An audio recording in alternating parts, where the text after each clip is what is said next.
Some Israel news. 28 Israeli embassies around the world closed this Friday due to Iranian threats. According to Israeli media, diplomats serving abroad have expressed concern that their embassies will be the target of Iranian retaliation. According to the source, a significant number of embassies and consulates remain closed, and the decision to do so varies by country and is based on the level of risk. The US has said that Iran is a viable threat to Israel's safety. Tehran is posting public and viable threats to Israel. The United States said on Thursday, as Israel braced for the possibility of a retaliatory attack after the suspected killing of Iranian generals in Damascus again.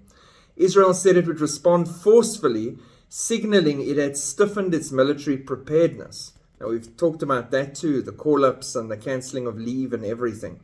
Joe Biden and Prime Minister Netanyahu discussed the threat during a short phone call they held on Thursday night. Would have loved to be a fly on the wall with that phone call. They did talk about a very public and very viable real threat by Iran to Israeli security. U.S. National Security Communications Advisor John Kirby told reporters in Washington. Israel then warned Iran of a massive regional war if directly attacked.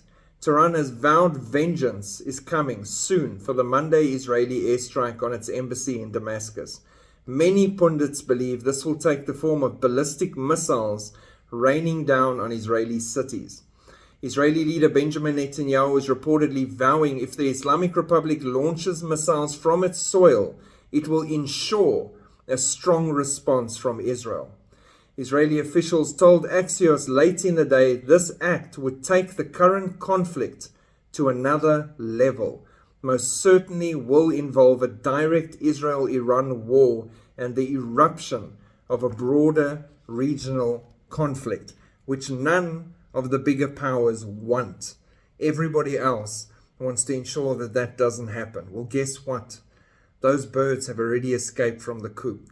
This thing has already kicked off. It has already spread. These things are already all the way down to Yemen and everywhere else. The anti-Semitism worldwide, this thing is already regional and wider. So the Iran thing is not the only threat to a regional conflict. This conflict is blowing up, whether people want to see it or not. So again, I'm going to say what I always say. I stand with Israel. I pray for Israel. I pray for the peace of Jerusalem. Join me.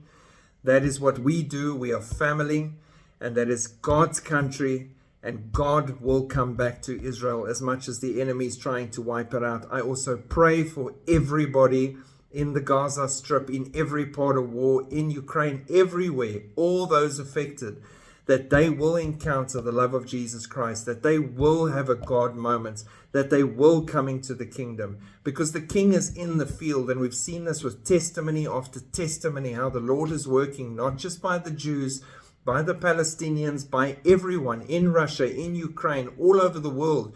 God does not have a political party or a side. He died for mankind, and he loves all people, and he wants all to come to him, and he is out there pulling those hearts to him. So we pray for everybody to wake up, open their eyes, and embrace the gospel of Jesus Christ. Keep looking up. Shalom.